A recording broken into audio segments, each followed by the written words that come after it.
السلام علیکم ورحمۃ اللہ وبرکاتہ۔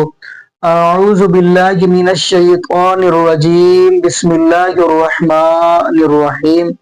قل ان کنتم تحبون اللہ فاتبعونی یحببکم اللہ ویغفر لکم ذنوبکم واللہ غفور الرحیم۔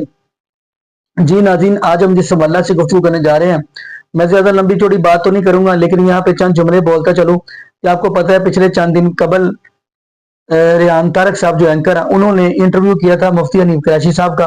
ان کے اندر ایک سوال کر بیٹھے ریحان طارق صاحب ناصر مدنی صاحب کے حوالہ سے۔ تو آپ کو پتہ ہے ناصر مدنی صاحب جو بھی بات ہو وہ کھل کر بیان کر دیتے ہیں۔ تو آگے سے مفتی حنیف قریشی نے جو جملے کہے ہیں ان کے بارے میں، یہ فنی ہے، یہ ایسے ہے، یہ ایسے ہے۔ تو ناظرین، آپ نے ویڈیو سننی ہے اور کمنٹس کے اندر بتانا ہے کہ کیا مفتی حنیف قریشی نے یہ جملے ناصر مدنی صاحب کے بارے میں صحیح کہے ہیں یا غلط گئے ہیں۔ تو آئیے ناظرین مل کے ہم ویڈیو کی طرف بڑھتے ہیں، پھر انشاءاللہ ناظرین آگے ہم بھی بات کریں گے۔ تو آئیے ناظرین مل کے ویڈیو دیکھتے ہیں۔ پھر بھی بات وہیں پر آ گئی، یہ تو نیت پر ڈیپینڈ کرتا ہے۔ آپ میری نیت میرا اللہ جانتا ہے کہ اگر میں یہ ناصر مدنی صاحب ہے، جانتے ہیں مکھن میری ملائی مفتی میرے سے میرے خیال میں آپ کی بات کر رہے ہیں، مفتی طارق مسعود صاحب پہنچے۔ یہ دیکھیں تو جی السلام علیکم، میرا چاند میرا مکھن میری ملائی مفتی حنیف قریشی صاحب جہلم پہنچے۔ یہ وہی ہوا جیسے مفتی طارق مسعود صاحب پہنچے۔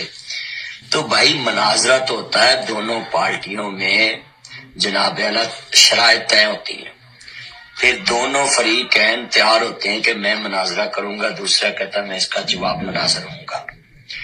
تو کیا یہ لوگوں کے آپ نے مائنڈ سیٹ صرف یوٹیوبروں کو راضی کرنے کے لیے، ڈالر کمانے کے لیے، صرف چینلوں کو اوپر لے جانے کے لیے یہ کام شروع کیا ہوا ہے؟ خدا کے لیے کوئی یہ آپ کیا ڈالر کمانے کے لیے یہ کام کرتے ہیں؟ دیکھیں، یہ ایک شخص ہے، آزادی اظہار رائے کا ہر بندے کو حق حاصل ہے۔ جیسے میں یہ کہتا ہوں کہ بھائی یہ جو مدنی صاحب ہیں ان کا علماء کی فیلڈ سے تعلق نہیں ہے، یہ ایک جسٹ فنی شخص ہیں، آپ کہہ سکتے ہیں؟ میں کہہ سکتا ہوں۔ تو اسی طرح ان کو حق حاصل ہے کہ میں وہ مجھے جو مرضی یہ کہیں، یہی تو آپ حسن ہے نا سر، پاکستان میں جمہوریت ہے، آزادی اظہار رائے، اسی کو کہتے ہیں۔ اور اچھی بات ہے، یہ رہنا بھی چاہیے سر۔ اور میں یہ چاہتا ہوں کہ ہمارے اس پلیٹ فارم سے بھی یہ پیغام پہنچے کہ ہمیں نو گو ایریاز نہیں بنانے چاہیے کہ یہ نو گو ایریا ہے، یہ نو گو ایریا ہے، یہ نو گو ایریا ہے، اس پہ بات نہ کرو، اس پہ بات نہ کرو۔ بات تو کرنی چاہیے نا سر۔ لیکن اس بندے کو بات کرنی چاہیے کہ جس کے پاس علم ہو، جاہلوں کو پریکٹس نہیں کرنی چاہیے۔ مجھے یہ حق نہیں پہنچتا ہے کہ میں کہوں کہ ڈاکٹر عبدالقدیر نے یہ جو ایٹم بم بنایا تو اس کو یوں کرنا چاہیے تھا، یہ جو فلاں جو ڈاکٹر ہے اس نے جو آپریشن کی ہے تو اس کو یہاں سے کرنا چاہیے تھا۔ میرے پاس نالج نہیں ہے تو مجھے کیا حق حاصل ہے؟ بالکل صحیح۔ اسی طرح اگر کسی کو دین کا علم نہیں ہے تو اس کو کوئی حق حاصل نہیں ہے کہ وہ دین کا علم نہ رکھنے کے باوجود پھر وہ ایسے سوالات کرے کہ جو اس نہیں، سوال تو وہ کر سکتا ہے نا، لیکن عالم دین کے سامنے بیٹھ کے۔ لیکن سیکھنے کے لیے سوال کر سکتا ہے، لیکن کسی چیز کو یا دین کو ڈیگریڈ کرنے کے لیے وہ ایسے سوال اٹھائے کہ جو لا یعنی سوال ہوں، تو اس کو اجازت نہیں ہے۔ ٹرو۔ آپ کی اجازت سے مفتی صاحب، this august house is open for any questions. جی مفتی صاحب بیٹھے ہوئے ہیں، ہم ہمیشہ یہ کہتے ہیں کہ سوال کیجئے اور سوال ایسے کریں کہ جو اخلاقیات کے دائرہ کار میں ہو، مہمان اوفینڈ نہ ہو، جو چاہے آپ کا حسن کرشمہ ساز کرے۔ السلام علیکم، میرا نام شاہزین احمد ہے۔ میرا تعلق ضلع مانسہرہ کی تحصیل بفا پکھل مولانا غلام غوث ہزاروی کے شہر سے ہے۔ مفتی صاحب، میرا سوال یہ تھا کہ جب ہم کہتے ہیں کہ دین اسلام ایک مکمل نظام حیات ہے، لیکن آج افسوس کے ساتھ کہنا پڑتا ہے کہ ہم نے دین اسلام کو نماز، روزہ، زکوٰۃ اور حج تک محدود کر دیا، لیکن وہی دین اسلام نہ ہی ہماری عدالت میں نظر آ رہا ہے، نہ ہمارے تجارت میں نظر آ رہا ہے، نہ ہی ہماری گھریلو زندگیوں میں نظر آ رہا ہے۔ تو اس کی بنیادی وجہ کیا ہے اور اس کا حل کیا ہے؟ اور اس کے لیے جو ہمارا مذہبی طبقہ ہے یا پھر جو ہمارا نوجوان ہے کالج یونیورسٹی کا، وہ اس کے لیے کیا کردار ادا کر سکتے ہیں؟ بہت اچھا سوال آپ نے کیا۔ بنیادی طور پر یہ بھی علماء کی ذمہ داری ہے کہ وہ لوگوں کی اس حوالے سے بھی رہنمائی کریں کہ دین صرف نماز روزے کا نام نہیں ہے، معاشیات میں بھی دین ہے، اخلاقیات میں بھی دین ہے، باقی چیزوں میں بھی دین ہے۔ اور اصل تو آپ دین کی خدمت تب کر سکیں گے کہ جب آپ اس نشست پر بیٹھے ہوں گے کہ جہاں سے یہ ساری چیزوں کو کنٹرول کیا جاتا ہے۔ لہٰذا یہاں سے تربیت ہونی چاہیے کہ علماء ممبروں پر بیٹھ کر پازیٹیو انداز سے لوگوں کی، اور ہم بھی یہی چاہتے ہیں کہ مدرسوں سے لوگ نکلیں، وہ چارٹرڈ اکاؤنٹنٹ بھی ہوں، وہ بینکس کے اندر بھی ہوں، وہ سائنسدان بھی بنے تو کوئی ممانعت نہیں ہے, ممانعت وہ عدالت نہیں میں ہے. بھی ہو تو اچھی بات ہے. ایسے ہے ہمارے سینکڑوں ایسے لوگ ہیں کہ جو مختلف شعبوں میں ہیں, مثلا وہ قاضی ہیں, وہ جج ہیں, ایڈوکیٹ ہیں. میرے خود جو میرا بھائی ہے وہ ایک عالم دین بھی ہے, وہ ایڈوکیٹ بھی ہے, ٹھیک ہے, وہ یونیورسٹی سے بھی جا کر اس نے تعلیم حاصل کی ہے. لیکن یہ مانے کہ کم ہے, مطلب وہ اس طریقے. دیکھیں پھر وہاں پر ہماری بات وہیں پہ آ کر رک گئی ہے کہ مدارس کے قیام کا جو اصل بنیاد مقصد اساس ہے وہ ہے دینی ضرورت پوری کرنا. اس کے بعد اگر ضرورت پوری ہوتی ہے تو ٹھیک ہے, علماء دیگر شعبوں میں بھی اپنی پریکٹس کر سکتے ہیں. وہ کہتے ہیں no man can be patriot with an empty stomach. تو میں جو خالی پیٹ تو حب الوطنی نہیں آتی ہے سر. اس حوالے سے یہی کہوں گا کہ علماء کو تربیت کرنی چاہیے کہ ہم ایسے لوگوں کو سلیکٹ کریں, ایسے لوگوں کو آگے لے کر آئیں کہ جن کو ہم یہ سمجھتے ہوں کہ یہ صحیح معنوں میں قوم, ملک اور دین کے لیے خدمت کر سکتے ہیں. ٹھیک, نیکسٹ کوسچن جی. السلام علیکم, میرا نام منان کھوکر ہے, میں یہاں گنگالی سے ہوں, قریبی ہوں.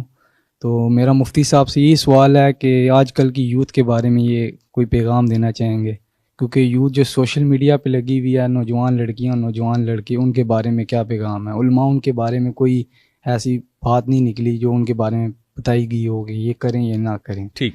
اچھا مفتی صاحب, وہ پوچھنا چاہ رہے ہیں یہ جو خاص طور پہ فیملی ولاگنگ ہو رہی ہے, گھر کی خواتین کو دکھایا جا رہا ہے, یا ٹک ٹاک کے اوپر جس انداز میں فوش ڈانس ہو رہے ہیں اور اس کے ذریعے سے اس کو انکم کا ایک ذریعہ بنایا ہوا ہے پیسے کمانے کا, تو اس بارے میں وہ کہتے ہیں کہ علماء پہلی بات تو یہ کہ اس طرح کی انکم, چونکہ آپ نے ظاہر میں مفتی ہوں, آپ مجھ سے شرعی کویشچن پوچھیں گے تو میں اس کا جواب دوں گا, کیونکہ یہ بھی ہماری ذمہ داری ہے کہ ہم اس کی حیثیت کو واضح کریں.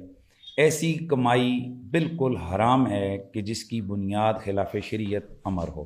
یعنی اگر اس طرح سے ولاگنگ ہو کہ جس میں معاذ اللہ, دیکھیں ہم ایک مشرقی اس معاشرے سے ہمارا تعلق ہے, اور ہمارا تھا ہی کیا, ہمارے غیرت تھی, عزت تھی, ہمارا ایک وقار تھا.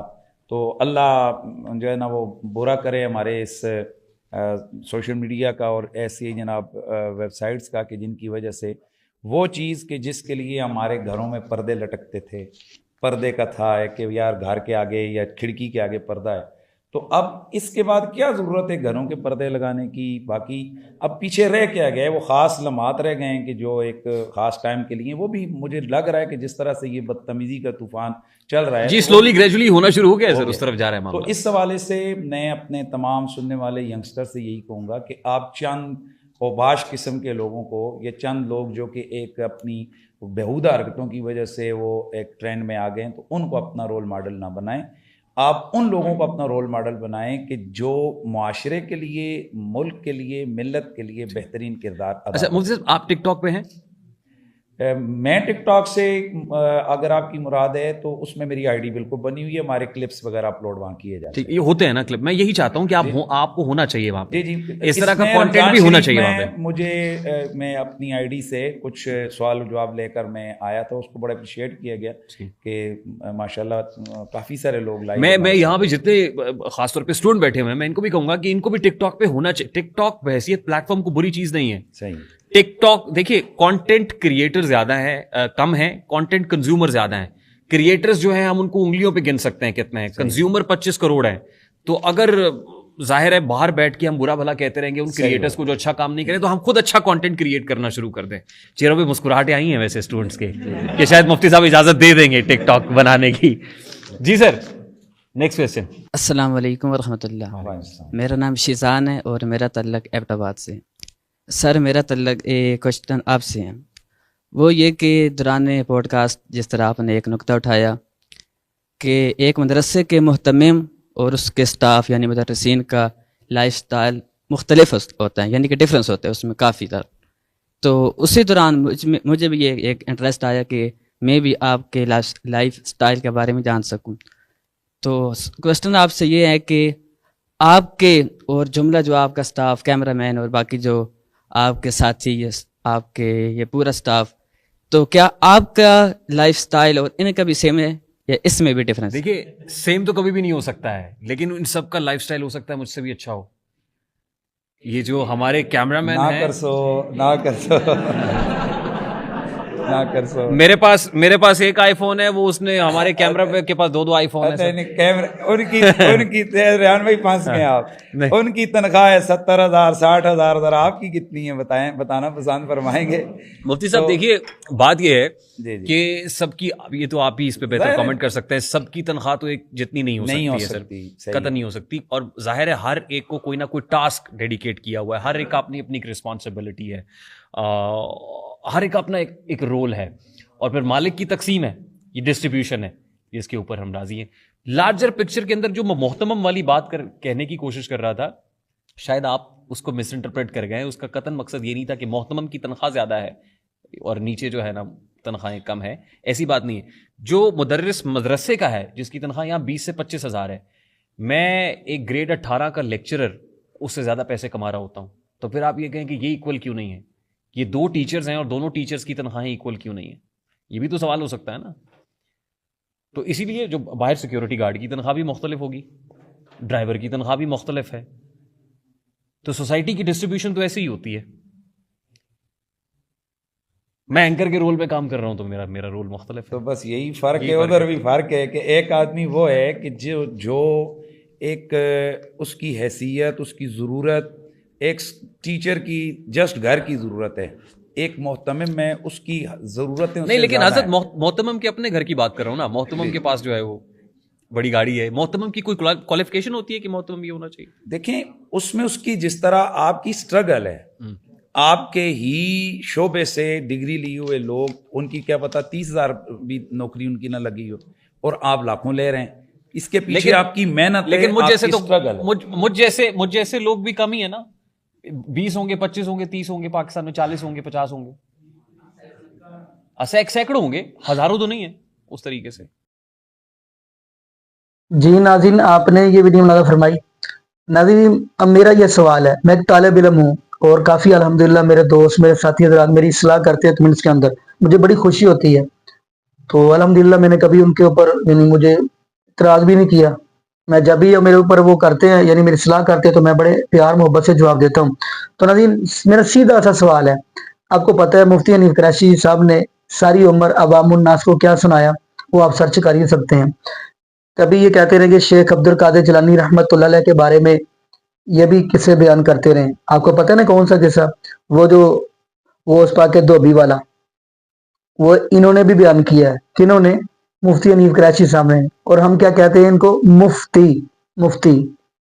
اگر مفتی ہے تو کم سے کم اس کے اوپر تصدیق بھی تو کر سکتے ہیں. خیر اب جب سے یہ 2025 کا آخری دن چل رہے ہیں تو اب وہ جو واقعہ ہے وہ اس پاک کے دھوبی والا, وہ بھی اب انہوں نے کہہ دیا جی, ان کے اپنوں نے کہہ دیا کہ نہیں یہ من گھڑت ہے, یہ جھوٹ ہے.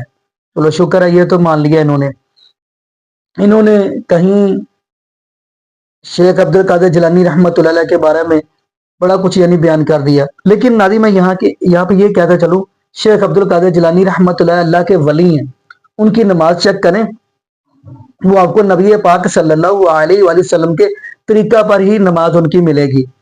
ان کی کتاب بنی ہے تو طالب علم اٹھا کر دیکھ لیں. اب تو یہاں تک یہ کہنے لگ پڑے ہیں یہ ان کی کتاب ہی نہیں ہے. اب یہاں تک بھی کہنے لگ پڑے جی یہ وہ شیخ عبد القادر جیلانی رحمۃ اللہ علیہ بھی نہیں ہے. استغفر اللہ. اب یہ بھی بات ہونی شروع ہو گئی ہے ان کے, کیونکہ اب پتہ چلا گیا کہ اب ہمارے پاس دلیل نہیں ہے, ہمارے پاس جواب نہیں. اب یہ بھی جملے کہنے شروع کر دیے. تو نہیں, شیخ عبد القادر جیلانی رحمۃ اللہ علیہ اللہ کے ولی ہیں, میں ان کو اللہ کا ولی مانتا ہوں کیونکہ ان کی نماز نبی پاک صلی اللہ علیہ وآلہ وسلم کے طریقہ کے مطابق ہے. اور یہاں پہ ایک جملہ میں یہ بھی کہتا چلوں, اگر آپ ان کی کتاب بنی ہے تو طالب علم اٹھائیں گے, انہوں نے تو یہ بات کہی ہے کہ اصل اگر اہل سنت ہیں تو اہل حدیث ہیں. ان کی کتاب کے اندر یہ باتیں لکھی ہوئی ہیں. وہ الگ بات ہے یہ عوام الناس کو بتاتے بھی نہیں ہیں اور عوام الناس کے سامنے یہ بیان نہیں کرتے. جب ہم ان کو کہتے ہیں کہ شیخ عبد القادر جیلانی رحمۃ اللہ علیہ نبی پاک صلی اللہ علیہ وآلہ وسلم کے طریقہ کے مطابق یعنی رفع الیدین کے ساتھ نماز پڑھتے ہیں, تو آگے سے یہ کہتے ہیں جی شیخ عبد القادر جیلانی رحمۃ اللہ علیہ امام احمد بن حنبل رحمۃ اللہ علیہ کے مقلد تھے. اور اگلی بات پھر ان سے یہ بندہ یہ پوچھے کہ امام احمد بن حنبل رحمۃ اللہ علیہ پھر کس کو فالو کرتے تھے, یہ بھی پھر سوال بنتا ہے. اور ایک طرف ایک اور جملہ کہتا چلوں, اپنے میں آپ پیچھے ویڈیوز میں دیکھیں گے, ان کے اندر آپ دیکھیں گے کہ مولوی صاحب کہہ رہے ہیں جی شیخ عبد القادر جیلانی رحمۃ اللہ علیہ جا کے, جیسے آپ کو پتہ یہ بیان کرتے ہیں جی شیخ عبد القادر جیلانی رحمۃ اللہ علیہ مردوں کو زندہ کر دیتے تھے,